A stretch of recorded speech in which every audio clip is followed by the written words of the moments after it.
السلام عليكم ورحمة الله وبركاته. الحمد لله الذي أرسل رسوله بالهدى ودين الحق ليظهره على الدين كله ولو كره المشركون، وعلى آله صلوات ربي وسلامه عليه وعلى آله وأصحابه ومن تبعهم بإحسان إلى يوم الدين، وبعد. الحمد لله رب العالمين. أحبابي وإخواني وأخواتي وأبنائي، أحييكم بتحية الإسلام التي هي تحية أهل الجنة في الجنة دار السلام، وهي السلام عليكم ورحمة الله وبركاته. إن شاء الله سجنتا كنا أكان نجارتي kalimat enggak dawan dagahe akuma Ustaz Ziyad durat dijadasan ane dari riba dawa mulai juga wanin riba dawa fille magalan haramaya magala ulama otin du'ata fi shababni muslimni ciccibo na botin kabenna hayoni manguddon hawan shamarran rasulaka itti argama wanta de saganta maka rasulullah kennatin qoppae sallallahu alaihi wasallam aramaya wa mabirati fuhi laftu ta rasula tanaga ani dirre asi ochu eddan seretin kasiti yade ture yoggen humma wantifal la bete expectation wan ya tay du wan ni tau ero duwal nabdi atayo bayin ni mata ringot bayin namit kullin nawan te barbat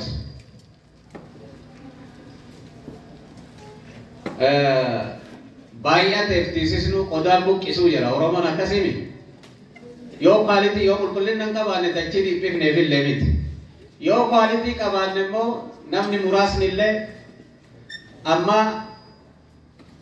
alkan ma ida kana yo lalle ampolin akana tu ni mekatu magala kana kay sa ifamul la pause sini beitani ampoli meka ifamul nimbeitani ni akka dunya to la pause si way mekama garu bayate alam dajji tana ibsite ampoli lo wasati baredan kun dajji kana gute gibbina mato koke sa shankudan didan ni ife amma aske sagara shantamani datikan sanu saisi male iftele hika ada bagamde kana amporin bayi ajun halkan akka halani huingot yo bari urobin ampoline kana dunya tan akka tibsajir takkamali bi rabbi subhanahu wa ta'ala kushina bis mana bincani bis masjid bis hulabis salon bis adad dampoli to danje rabbi undai kes alle alalle takatti masani ibsajir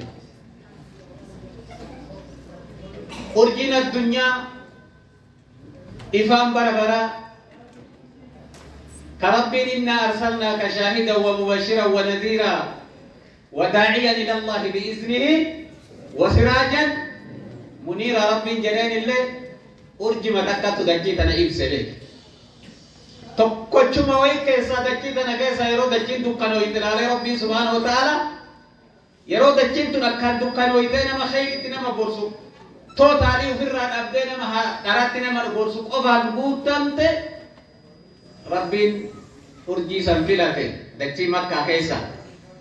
adun takabate makkatti kasilalunya tu dukkanti simani fatti bane lumarti kan jalamte sun adun takkatti bate adunya tana ibsite jechu adu tana dam sudaf adunyan afura isi dadaba kanan ufu jara jirte jechu adu e golbate boda nama tokko miti lama miti addunyan butuno do ufu jannati janne dam suni dadenya kana rasul rabbil sallallahu alaihi wasallam addunyan dam su dadab yuriduna li yutfi'u nur allah wallahu mutimmu nurihi walau kariha al muslimun kana birat timmo yuriduna li yutfi'u nur allah wa ya'ba allah illa an yutimma nurahu surah at-taubah kisah Isam dam sufta yani Rabbi ni bidaka yeroo waa'ee muslima adamsuu eegalan addunyaa kanarratti bakka mara qabanii ni hidhan maali jennaanin boombii dhoosuuf deemtaa namaan jedhan yookaan nukleera hojjettanii duniyaatti dhoosuuf jennaan Dr. Zakir maal jedha akkanumaan islaama dararinaa boombiin islaamaa takka boombii dhoote deebisanii qabuun hin danda'amu jedha eega dhoohe booda meeshaa waraanaa tokko boombii darbame qabuu ni dandeessa hin danda'amu dhoohe jedhe gaafni isin dhoote inna arsalnaaka yaasiin wal qur'aani lakin innaka lamina al-mursaliin gaafa jedhe fasda' bimaa tu'mar wa'rid anil jaahiliin dhoosi jedhee rabbiin subhaanahu dhoositi himi waan ajajamte nam tokkoon sodaa wallahu ya'simuka min annaas namarraa natu si tiiksa akkasitti jedhe kanaaf ergamaan rabbii sallallahu alaihi wasallam dachii makka barahaa san keessatti dachii seentara godhee rabbiin subhaanahu wa ta'ala addunyaa kanarraa ardiilee meeqatu jira torban tana akkuma kaartaa addunyaatittu yoo laaltan makkaan seentararra jirti gara siin eeshiyaa gara olaanoo awurooppaa gamana yoo baaratiima as jeete afriikiyaa gara dakkanaatiin awustiraaliyaa indiyaa binaana kanaan seentara keessa jirti jechuudha achirra daawwan rabbii gara hundatti kallattii hundaan tamsa'uu eegaltee jechuudha kanaaf ergamaan rabbii sallallahu alaihi wasallam osoo dadhaben jedhin osoo hifadhen jedhin osoo isaan arrabsan osoo falfala itti dalagan osoo dararaa adda addaa irra geessuuf deeman waan rabbiin isaan ergeen kana addunyaa kanatti geessuuf yaalii guddaa dalaganii milkaahan jechuudha ergamaan rabbii sallallahu alaihi wasallam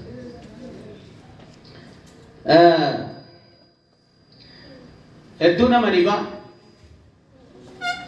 ergamaan rabbii sallallahu alaihi wasallam sagantaa kanarratti akkaanan dhiyeessu kanaan himame waan adda addaati kaayyaatellee hundaame inshaallah sheekan gurguddoon yeroo narraa fudhatti jedhee duubatti harkifadhaa isaan fixatan jedhaa turellee dhufne waan ta'eef inshaallah yeroo hanga danda'e yoo bal'isinaan jettan waan na keessa jiru hundaa isinii haasa'uudhaaf qophiidha isin hundinuu qophii qabdani inshaallah tokko ergamaan rabbiitii fi hooggansamee wal qabe hedduu hooggansarratti leenjii kenna waan ta'eef ergamaan rabbiitii fi hooggansi akkamii yoo jettan addunyaan bara 19 duwwaa irraa kaastee hooggansa waan jedhu kana bifa haarayaan diffaayin goonu malee hin taane jettee definiishinii hayyoonni hedduu qorannoo fi definiishinii itti gadi ta'an bifa haarayaan hooggansa jedhama kanallee hooggansuma jedhanii sanillee hooggansa jedhanii mee hooggansi dhugaa eenyu jedhanii hooggansa diffaayin godhan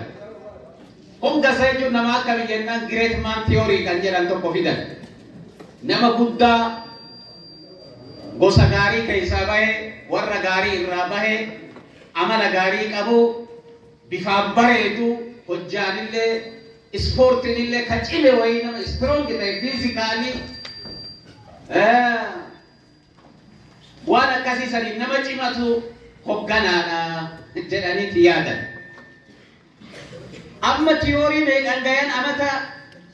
gara 100 keessatti amata 100 keessatti tiyoorii gara hedduutu dhiyaate gara 30 jalaa yuni geessan yoo sirritti addaan facaafne gargaarii matoota keessaa isinii ciccimoo keessaan jedhan great man theory, tried theory, skill theory, style theory, contingency theory, situational theory,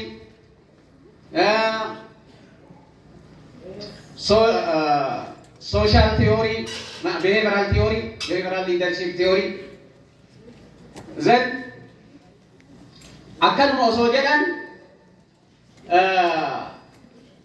transactional leadership theory, transformational leadership theory, ethical leadership theory, and servant leadership theory kan jedhan irra gaanye. Theorywan kanneen yoo yaaltan yoo isaan liidara jechuun akkanaati jedhanii qorannoo keessanii irraa fixan duniyaa kanarraa namni waan sarbuutu hin dhabama nabi Muhammadin malee sallallahu alaihi wasallam. Yoo gari achirraan tarkaanfatanii ambiyoota bid'aa warra garasii warra ofii akka nabiyyiinitti fudhatan warri qorannoo kana gaggeessu uummata Awurooppaatii fi kiristaana kana beekan. Achi utaalanii kana ka guutu Jisas jedhanii kana ka guutu Dayeebdi jedhanii kana ka jiru Saamu'eel jedhanii yayyaalan. Itti quufuu dadhabanitti aboo kunilleen ta'u jedhanii sallafatti darbanii tiyoorii biraa eegalan. Kanallee yoo fixan wallahi tiyooriiwwan dhiyaatte hunda isii takka takkaan osoo laatanii tiyooriin kun ka fuula bareedu ka nama hawwatu ka qalxab jedheetin ilaal ka paasiif hin ta'in rincicaa namaan ta'in ka duratti deemu boota namaa waan akkasii yoo jettan nabi Muhammad hin ta'e argitan. Ka fuulli isallee bareeda ka qaamni isallee guutuu dheeraa daddaballee miti gabaabaa burjaa akka kiyyaa kanallee miti giddu galeessa namaati furdaa boorqii lafarra harkisullee miti qal'aa goggogaa ija naman kunnellee miti giddu gala namaati funyaan isaa gadi qajeela afaan isaa akka biimi yoo haasayuu akka waan dayni afaan isaatii madduu ka fakkaatu nabi Muhammad sallallahu alaihi wasallam. Maalifi ummanni yeroo sadiifaa hoggana jechuudhaan nama bareedaa wayii ija naman kunne akkanumatti abbaa argine yoo hogganaa goone gatiin qabu jedhanii waan yaadaniif kana jennaan illee bifalleen kootu nabi Muhammad himatu caale sallallahu alaihi wasallam. Aboo bifa bareedummaa lambaa godhaa miti ka duraa sun amma gireettee tiraayit tiyoorii tokko fidanii maal yaad laa namni hogganaa ta'uu qabaatu nama amala gaarii qabu ka waadaa guutu ka ilaalcha fagoo qabu kamu, oke sorry, yo ni di online minta ni. Ilal cafa ko kamu kaya na sa wai Rasul Sayyidina Rasulullah sallallahu alaihi wasallam.